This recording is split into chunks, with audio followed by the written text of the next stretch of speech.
Right. Hey, Kyo. So for those of you that don't know, Kyo was a client of mine last year. We worked together for, I think, just over a year, right? Just And over a year, yeah. he runs a supplement business that has a direct consumer component. Actually, it's pure direct consumer, but most of it is on actually Amazon. So he's FBA, and then he also has a Shopify component as well. So this is my first time doing a podcast. He's someone that I really like, almost feel inspired by because I really like how he runs his business. And yeah, today I just wanted to get to share his story and have him tell how he grew the business and things like that. So hope you guys like it, and yeah, we'll jump into it. So Kyo, All would you right, like let's do to? it. Well, it's my first time doing podcast too, so Yeah, have you done any PR for the business at all, or is it like first time? not really, not really. You know, not enough time in a day to do that with running the business and also a toddler running around. So, Yeah, yeah. yeah, thanks for having me. Thanks for having me. Funny This thing will be is, fun. this is actually my first time seeing Kyo's face outside of like the video testimonial because he's never had a webcam.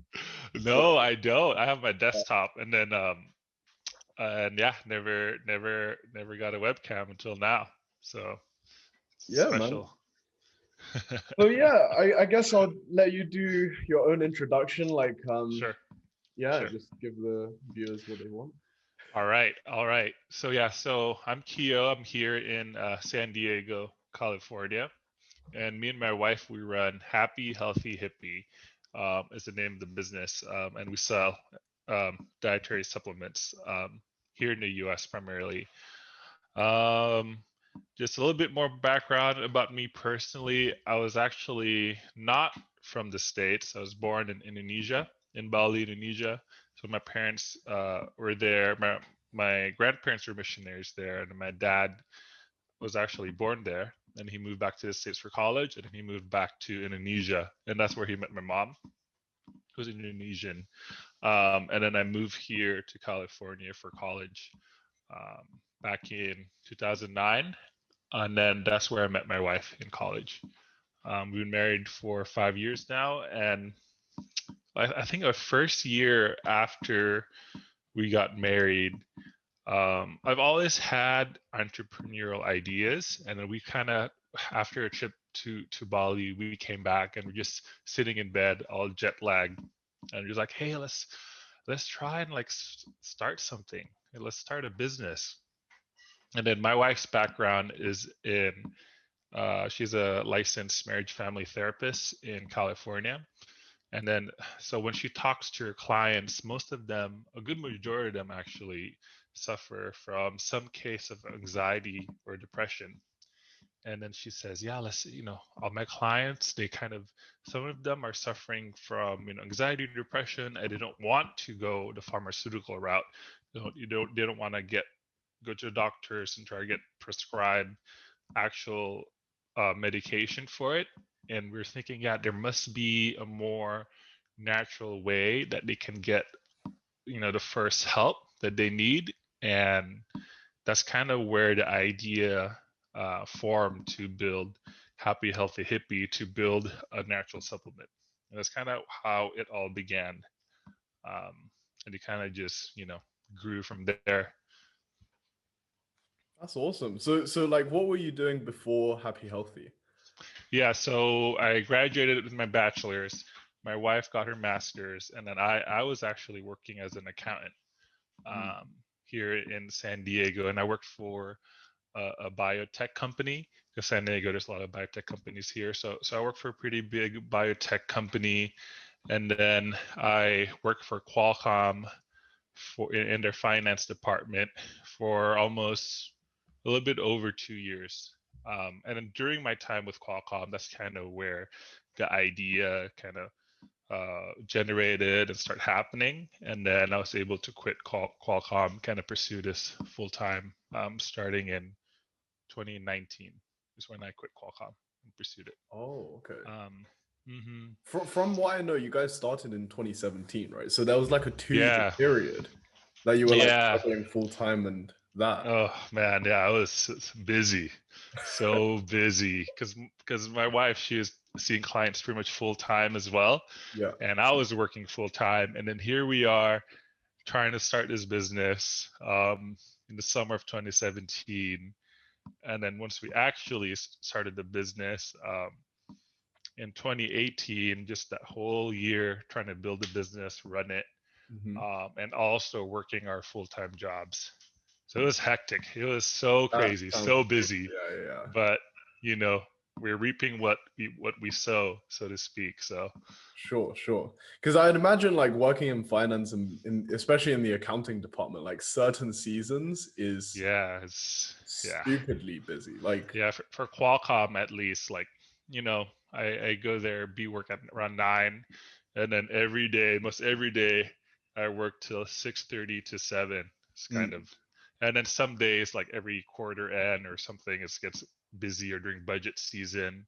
You know, people work until 9. You know, people get asked to work on a Saturday. It gets pretty busy for sure. so That's what, how did you even like run a business? Because customer yeah. service, I mean, that was outsourced to Amazon straight away, but like, I'm sure you had to deal with a lot of the back end in terms of logistics and making sure Um, and marketing as well, right? yeah.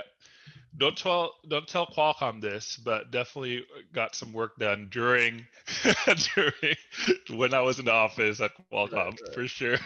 I think that's like every full-time person that transitioned into entrepreneurship Yeah, had yeah, was like, exactly, you know, like in the toilet on taking sales calls or exactly, something. Yeah, yeah. exactly.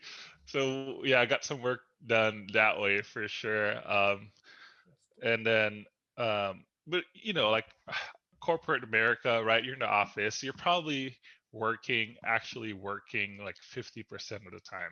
Yeah, yeah. That's at least my experience. The other time is like meetings, or you're just waiting on somebody else to give you something. So that kind of gives me time to, all right, I can work on Happy Healthy Hippie for a bit, Sure.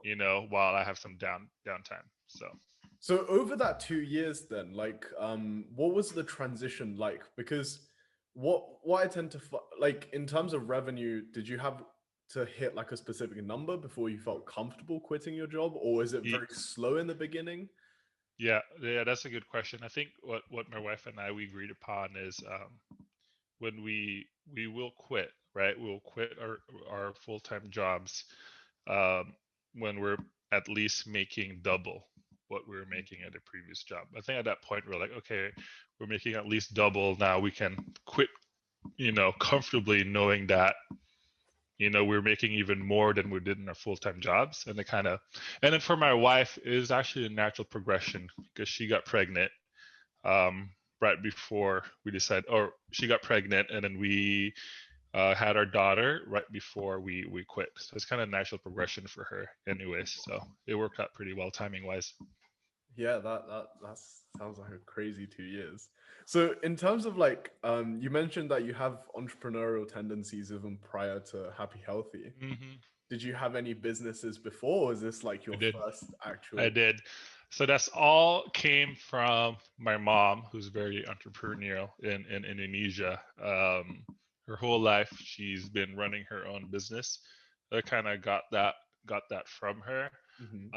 And then in terms of me, after college, I tried to start. Funny, I tried to start a supplement product after college. And the reason why I started doing that, I saw somebody on Reddit posting how they started a supplement product, and then they're running it and they're just living the life, making good Yeah, money, making six figures, just living their apartment, like playing video games, their business pretty much on autopilot. And I yeah, was reading the thread, I was like, if this guy can do it, I think I can do it. um, so I started one. I started like a hangover cure. By the time, I had no idea what I was doing, yeah, and I started with a small batch, like 1,000 products, and I pretty much broke even, but still didn't know what I was doing. The sales wasn't as high, and I got a really good finance job for the biotech company. And I was like, I'm just gonna put this in the back burner. I made my money back, but it's not really taking off as I thought it would. Mm-hmm. And I got this sweet finance gig, so I kind of focused on that. Mm. And then during that time, I also started. So my mom was selling fabrics and garments in Indonesia, so I started a business trying to sell wholesale fabrics here in the U.S. and then started that. But the tricky part of that is the whole logistics, because I didn't have capital to order a whole stock all at once. So I was kind of taking orders and then sending it back to Indonesia and having it been made and ship it back here, Mm. and then by sea freight. So it took forever, and then people weren't really excited about the orders taking forever to get to them, because typically all the other wholesalers in the US, they had a big quantity of stock. You place an order, boom, it ships out to the retailers in like 2 to 3 weeks. Yeah. So that kind of fizzled out, and then after that we started Happy Healthy Hippie. So Interesting. I had a very kind of like I think every entrepreneur that has a bit of entrepreneurship in them, but they get started chasing the lifestyle. It's really funny that you mentioned the whole like six figures playing video games. yeah, that guy, I was like, man, this Yeah, guy, he's just like living the life. right, He's right. he's running a successful product. He's just says, he literally said, I actually have no idea what to do with my time. Because everything, he got it so dialed in that he only needs to work a few hours a day at most. Yeah. And I was like, dude, this guy can do it. I can. I And then I failed then, but then yeah. now it was successful now. So I think that's super interesting because I did try to start a pretty high barrier to entry business. Like I think early 2019. I was still in university back then before I dropped out. And this business was basically like there was a flooring product in China that was like actually pretty dope in terms of the technology.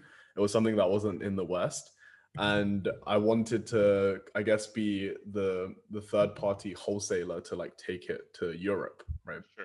But Yeah. obviously, being like a 19-year-old that has no buying experience and no like, Yeah. I literally walked into a B&Q, which is like I guess the equivalent of like a Home Depot. I was like, hey, I got products like, Yeah. and it was just like 3 months of running like around like a headless chicken, and yeah, got Same. absolutely nowhere, dude. Same. It was like that for me with the fabric business. We visited a few trade shows, Yeah, some retailers, and I'm just like, man, dude, this model is so time consuming. It does right, not work right. whatsoever, And you then you know? get lured in by like the back alley internet making money online like business. Yeah. Yeah, yeah, yeah. Yeah. Yeah, exactly. Dude, Man. that's hilarious. So in terms of like from my own limited experience and just speaking to a few others, most entrepreneurs like when before they get started, they almost have like this epiphany moment. What was that like for you in terms of just saying, "Oh, you know what? Screw the 9 to 5. Like, I really don't Yeah. want to do this, or maybe I really want to do something else." What was that shift for you? It's just from from the very first job after college, working in corporate America, I like immediately knew it isn't the life that I want to live for 30 years until you retire. Yeah, Especially because my wife and I, we were serious at the time, and then we got married, and we knew that when we start a family, it's gonna be difficult to spend quality time together when you're working in corporate America, especially in finance. So I always knew in the back of my head that I wasn't gonna pursue, full time career, you hmm, know, in corporate, and I always knew that we wanted to start something so that we can, control our schedule, right, and then have that freedom to say, hey, I want to work today for a bit, and then go to the beach, spend time with family, and hang out with my kid. This is kind of like the big main factor for us. hmm. So in terms of like the early days of Happy Healthy, then what was that like? Because Yeah. well, I mean, when we started working together, the Amazon side was doing like ludicrous already. Like it Hmm. was really Yeah. doing. Um, Yep. what was the early days like? Did it take a while before sales really picked up, or was it like kind of consistent? Because maybe, you know, your wife recommended the products to her clients and that kind Yep. of took off word of mouth, or? So we first started a Shopify, right, on Shopify, and then we were running Google ads and Google Shopping ads to a landing page, and then they can buy it. And then that in itself was super scary because we didn't have much money to begin with. So we literally, our ads needs to be profitable from day one, right? And then it was, dude, like every day, like every hour, I would like watch our ad costs and then Yeah, see if yeah, any sales. And yeah, then if a sale came, you get so excited. Um, so we did that for like 3 or 4 months, and then we eventually launched on Amazon yeah. after that because they require some compliance documents and whatnot. So it took us some time to get approved, but we did. And then I don't know, it kind of like the first product, Joyfield, we kind of got in maybe at the right time because immediately after we start listing on Amazon, we started getting organic sales immediately on the platform. So we must have got lucky with the product that we have over there, and it kind of just slowly kind of grew from there. Right. You know, Were you driving traffic to, you know, that ClickFunnels sales yeah, funnel that you built that we were trying I to did. I did. come in with? Yeah, I drove Google Shopping traffic to that, which actually worked pretty well. Okay. I think we were spending like $200, $300 a day on Google Shopping ads. We're getting like maybe around $1,000, $1,200 in revenue. So we were profitable, Okay. which we're stoked about.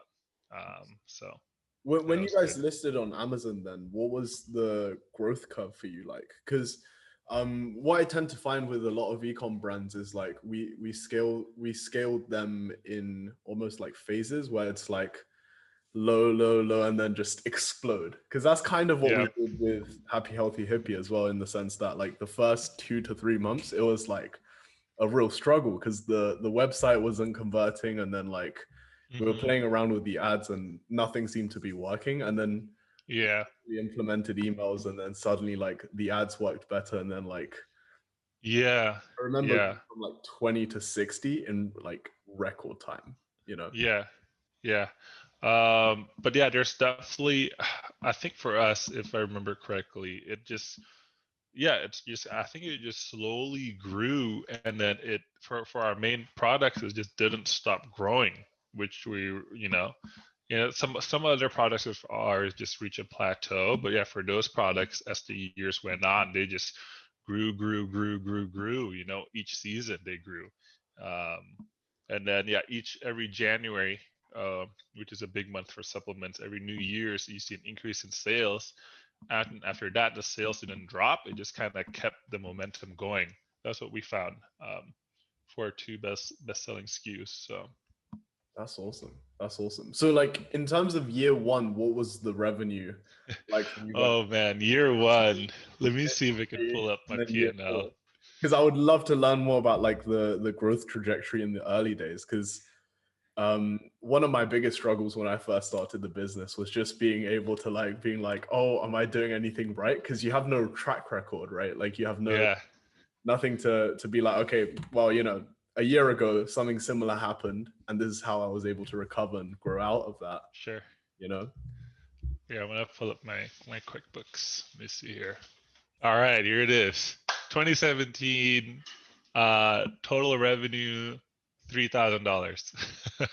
and how many months was that though? Like, did you look? That was like starting in end of October is when we Okay, first open our okay, shop selling, and then net income was we actually lost $3,000 that year because we were trying to test the ads and whatnot, yeah, yeah, Um, so yeah, that was a scary moment. But since yeah. I think January we kind of delved into ads and we were profitable, so that was a relief. So yeah, it was only 3,000 in sales in 2017, and then let me see 2018 data.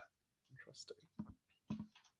So this is after we start selling on Amazon and launching a few new products, it's total sales $700,000 in 2018. 700.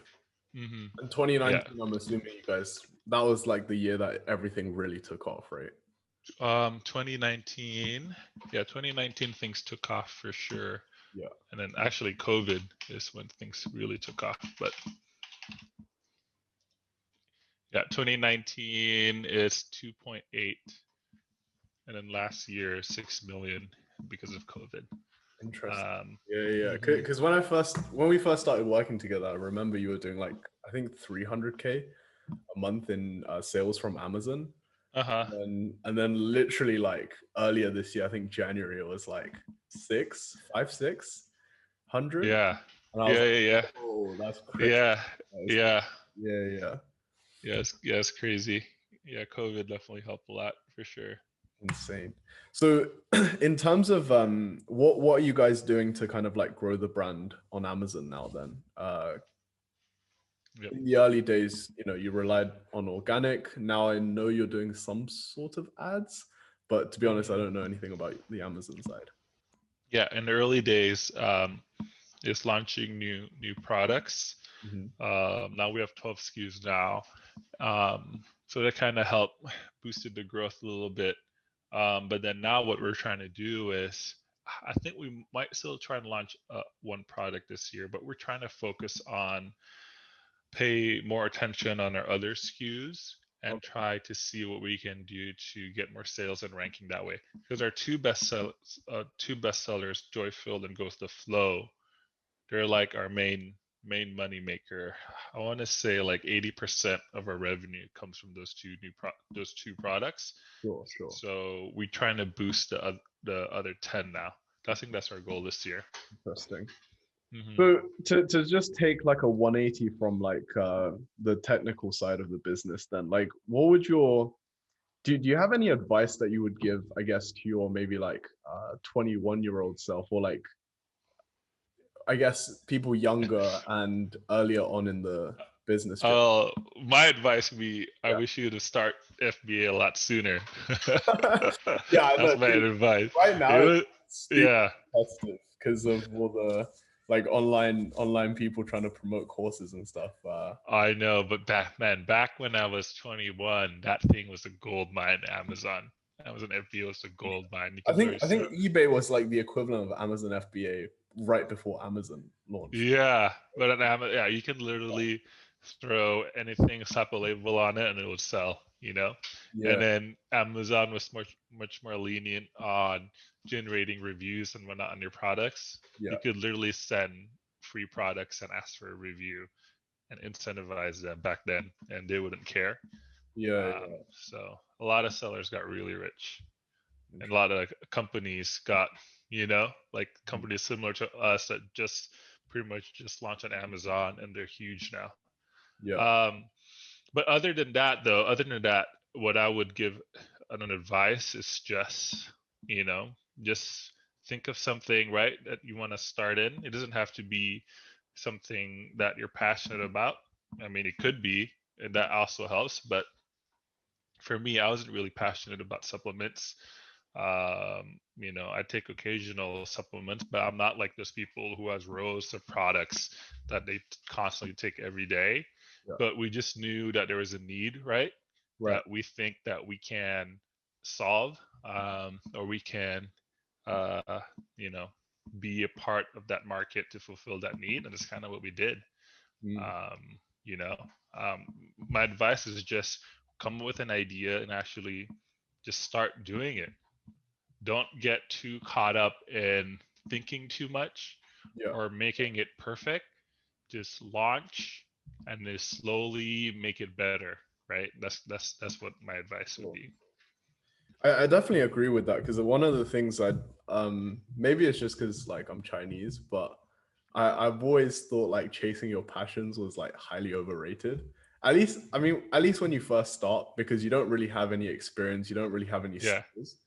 So Uh-huh. it's more like, you know, build whether you can and just, roll with the punches until you're at a point where you have enough leverage to actually make a change. Because most Sure. people, they're passionate about something really big, but nothing like email Yeah. marketing right now is what I really specialize in, where Uh-huh. I've turned the agency to. And it's like, yeah, it's email marketing, like Yep. I have to find a way to like it. And I really do enjoy it because I Yep. like people that I work with. But at its very core, it's not like something I'm super passionate about. But yeah, it's a great Yeah. in the beginning. I'm with you. I'm with you, man. What we're passionate about. My family is we want to spend more time together. That's what we're passionate about, and the business allows us to do that. So. Yeah, for sure. So like, what's your goal then with your work and business? Because spending time with family is a huge part of it. Yeah. But I mean, is there anything else that you're striving towards goals wise or? Yeah, I think we just want to, continue slowly grow happy, healthy, hippie. We're not about, we're not like other companies where, let's get a lot of investment, let's launch all these new products. We've been bootstrapped from day one, and we've just been slowly growing it, and then that's been a very good approach for us. And then we've just been talking, brainstorming about, other business ideas that we could pursue down the road. Um, but right now we're just chilling, dude. We're just running the business, a toddler, and then we have another one on the way. So we're trying to entertain other business ideas, but there's no really rush on that. So Sure. So mhm. what's like a core driver for you then? Because obviously, once, at least for me, I had a period where I just like kind of plateaued, where I Yeah, was like, oh yeah, like financially I'm very comfortable. yeah, And I was like, oh, why work anymore? Because initially I was like, oh yeah, sure. 6 figures, da, da, Yeah, da. But when you get past that, I guess, comfort level, what's been a core driver for you to allow you to grow the business past that? yeah, that's a good question. I think one of the main core drivers for us is, for me actually, is to, I want the business to be successful so that I can save enough money for an early retirement. I think that's what my goal is. Um, if I can run the business, I can have enough money that if anything happens to the business, I can still pretty much live off the investments. I think that's the goal I'm trying to hit right now. Um, so Was that why you were potentially looking to do a small exit? yeah, they're talking, and then now with Biden's new capital gains rule, it just wasn't worth Yeah. it. If the capital gains rule does pass, It, in California, we would have been taxed over 50% on the sale price, which is just not worth it to oh, us. that is crazy. Is that Yeah, in tandem with like the whole crypto capital gains tax? Because I know Biden's trying to do like 39.4% on that, and everyone in the US is like going. yeah, yeah. I think capital gains federal is going to go from 20% to almost 40%, and then California an extra 10 something. So it's just not worth it for us, Sure, sure. So we're just gonna keep Yeah, running the business as it is, and then yeah, grow it, and then we'll see. We'll see. It's a risky. I mean, it's risky because a lot of eggs are in Amazon's basket, but sure. we're trying to do things to try and diversify from there. So, Definitely. So in terms of your goals then, like did you ever find it evolve over time? Because if that makes sense. So, you started off chasing a specific lifestyle and then evolve into something else maybe, or has it always um, been like a very same yeah, style? um, I think similar to what you said before. Yeah, I think we had a goals before, like, hey, we want to sell 7 figures or we want to sell 2 million, Mhm. and then after hitting that 2 million mark, there wasn't really a goal for us to try say hit 10 million. I think we're very happy with the way it has grown organically, and we're not going to try and push it even more. So the goal did similar to you, it did kind of change, and not about making the most money as possible.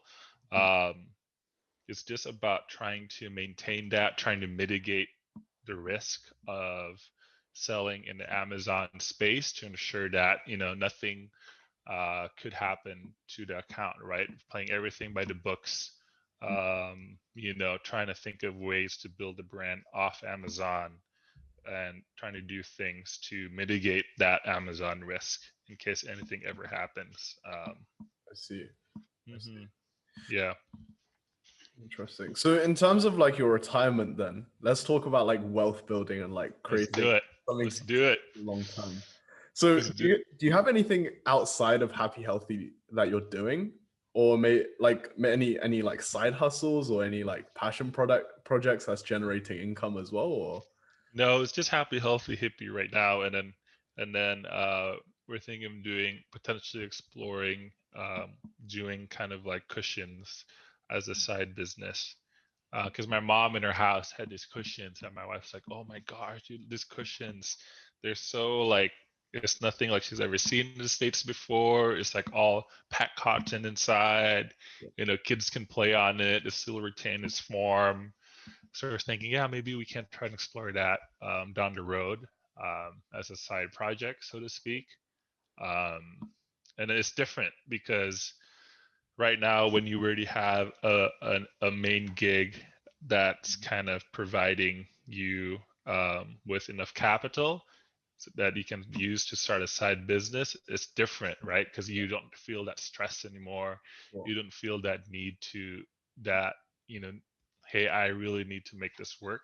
yeah, So I think it'll be a lot different now if you do decide to pursue that. So I think it's it can kind of work in your favor in some ways, but work against you because like yeah, that's true. when I pivoted from ads and email to just emails, it was a weird transition because it was like, yeah, I'm pivoting from experience and I know what I'm doing, but also Yeah. because I was like kind of like in my comfort zone, I didn't Uh-huh. make any rash decisions. But then it's not that do or die mentality where it's like I spend $100 today on Google Ads, I'm gonna go hungry if it doesn't return a profit. Yeah, You know, yeah, yeah, exactly. Yeah, exactly. It's like kind of like there's two sides to it. At first, sure. yeah, you're more relaxed, but at the same time, you're not really because you're relaxed. You're not really pushing yourself. At least that's in my case. Yeah, Like yeah, I'll just slowly brainstorm the idea out. There's no rush to kind of develop a concrete plan. I'll just slowly work on it. So yeah. I'm definitely the exact same. I get lazy if it like yeah, the I bank get account lazy is too. going too fast, too high. I'm like, oh, I know, go because for it. we were so busy before, and Yeah, then now it's kind of we have our family, and we kind of achieved that goal we have. Now we're just kind of just chilling. for sure. At the same time, you do kind of want, I don't know, it's a balance, right? You don't want to be too lazy, but you Yeah, also don't want to burn yourself out. So sure, there's sure, a happy medium in there somewhere. sure. So you mentioned that you want to retire and live off of your investments. What's Yeah. like the strategy right now? Are you guys in real estate? Are you or very Um, diversified across? yeah, that's a good question. Yeah, so our first, our main goal is to be debt free. Mhm. So we achieved that. We bought a house here a few years ago, and then we just paid it off. So that's a big goal. We're doing some renovations right now, which we were saving up, but we're just gonna stick with index funds, good old boring index funds, and just grow it that way. Sure. You No, know, no crypto mania. no crypto, no GameStop, no nothing, no day trading, no option trading. Yeah, Just dude. park extra money to different index funds, and then just let it grow. The only thing I'm in right now is just crypto, just because I want to expose myself to like ludicrous amounts of risk, and then Yeah, yeah. hopefully that'll pay off because I got time, so There you go. There you go. definitely. So you guys, obviously paying off a mortgage in California is like no joke right now, right? Because of housing prices there is Yeah, that's true. have you That's ever true. thought moving to like Vegas or Texas? No, I mean, yeah, we we I don't think we'll ever move out of California because my wife's family is all here, and then we love it here in San Diego. Um, so it's unfortunate that California taxes us so high, Yeah. over 10%. Um, that's unfortunate. Other states that zero tax. I'm just so jealous. Cutting checks to California every quarter, Yeah. thinking about if I live in another state, Is this is how much money I would save. Is Man, there any way to just like legally move your tax to another state, but then still live in California most of the year or something? I think you have to like live in the other state for more half a year. Wow. And California is known to be really aggressive in getting their tax money. So, you know, That's they're really hounding you down for it. interesting. Well, one of my biggest fears right now with like investments is like I'm pretty scared of like crazy inflation because I've seen personally with just my agency because most clients are in the US, right? Like the dollar has really crashed against the pound. Sure. So for example, when we first began working together, um the conversion was I think 1.4, 1.3 something, and now it's like Uh-huh. maybe like 1.28. Uh-huh. That just led the retainer and everything to just pretty much tank. So now this year I exclusively bill in pounds, Yeah, yeah, yeah. except for performance. And Sure. yeah, like do you have any, I guess, hedge against inflation, or is it just Um, right now, no. I mean, yeah, right now we're not we have a certain amount of living expenses funded. I think right now we're at 6 months, just in sitting in cash, and then trying to build our investment money, but no other hedge than that. I think our eventual goal once we do retire is to hold a year's worth of expenses in cash, potentially more, to kind of risk like the market tanking or whatever. But other than that, no other hedges that yeah? I'm thinking about right now, at least. I mean, I think that's pretty smart. Definitely, like just keeping that like breathing space is really important. Yeah, Right? yeah, Definitely. yeah, exactly. So, So one of the commonalities of a lot of my clients, actually, you included, is a background in video games and World of Warcraft specifically. Um, funny, it's so funny because one client I brought on 2 weeks ago, uh-huh, they're a brand based out in Canada, and they do about like 15. They did 15 mil last year US, right? And uh-huh, back to doing like 50 this year. uh-huh. And when they do screen shares, the I just see bookmark like, oh, DPS rankings of this Yeah, yeah, page, that, and then in the background is like gaming chairs and stuff, and that's yeah, their entire office. And I find it so funny because I used to play the auction house in World of Warcraft a lot, and yeah, I don't think I've met a single ecom entrepreneur that hasn't dabbled in like some sort of Blizzard games, either right? or Overwatch.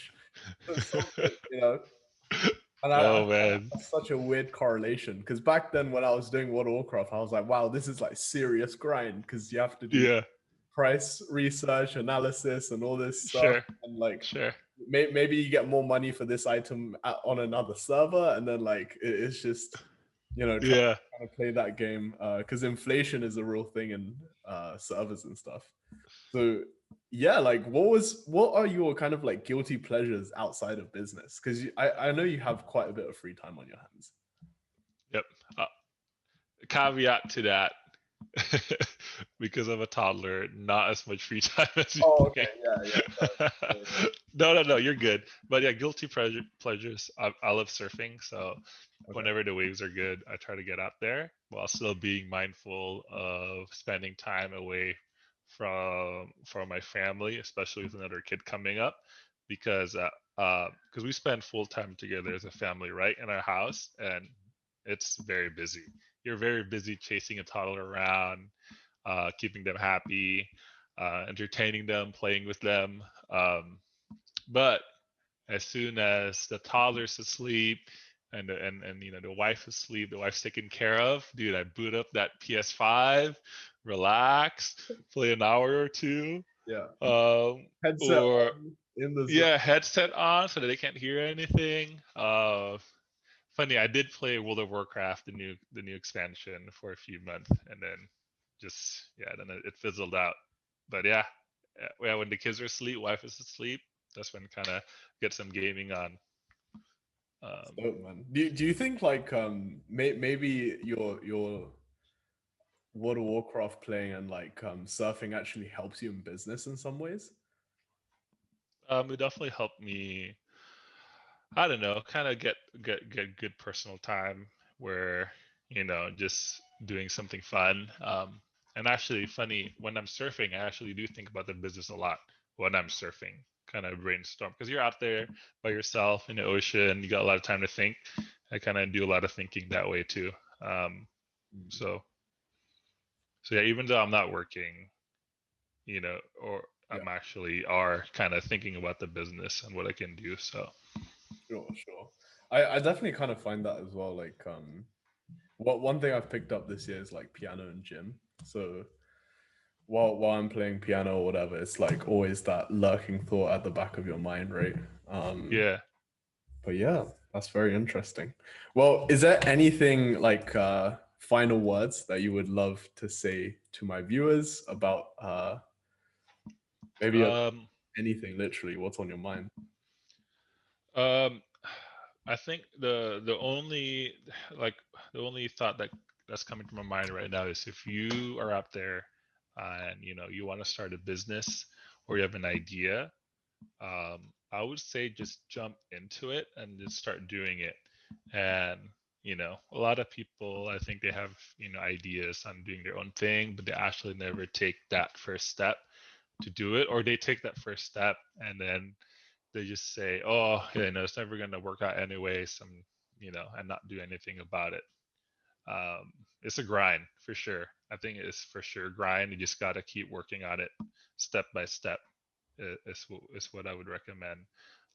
You might fail, right? I failed my first two times, and then the third time, I struck gold, so to speak. So, Yeah. I can imagine myself working a corporate full-time job right now. That, yeah, it's just crazy. I cannot Yeah, even yeah, imagine that, being able to work from home, definitely. setting my own schedule. um, it's like, yeah, you just have so much freedom.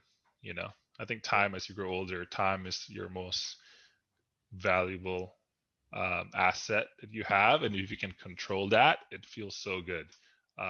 Being able to, let's grab some lunch, not worry about having to go back, or let's go, surfing for a few hours during the day. Um, so that's what I would recommend. Just start, right? Just start something. You might fail, but you also might succeed. So I think it is really important in terms of execution, just because like I think you bring up a really interesting point in terms of yeah, you might fail, but the I think the reason why most people don't try is like the downside in their head is like way bigger than the upside when you just need yeah, to focus on like, well, yeah, you don't need to be right all the time because you probably will be wrong first time, but then you only need to be right once, and then that's for like sure. business that scales, and you're kind of set, you know. For sure, yeah. And then for us, when we first started Happy Healthy Hippie, we literally took like almost all of our savings to start it. Took like 15 grand to start everything up. And then what our thought was, hey, we're still young, right? Mhm. If it fails, I mean, 15 grand, losing 15 grand won't be the end of the world. We'll quickly save that back up again. Sure. And then we almost didn't start it. We almost didn't start it because that amount, our whole savings account, pretty much was so scary to think about. Mhm. And then one day we're just like, yeah, F it. We're still young. Let's just do it. So Awesome. yeah, Well, thank you so much, Kyo, for taking the time out of your day to do this. for sure. Really appreciate it, honestly. And I hope the viewers got some insight from this podcast. So yeah, Yeah, I hope you guys too. Thanks for having me. Appreciate it too. It's been a good time. awesome. Thank you. All right, thanks, man. Have a good one. Have a good one.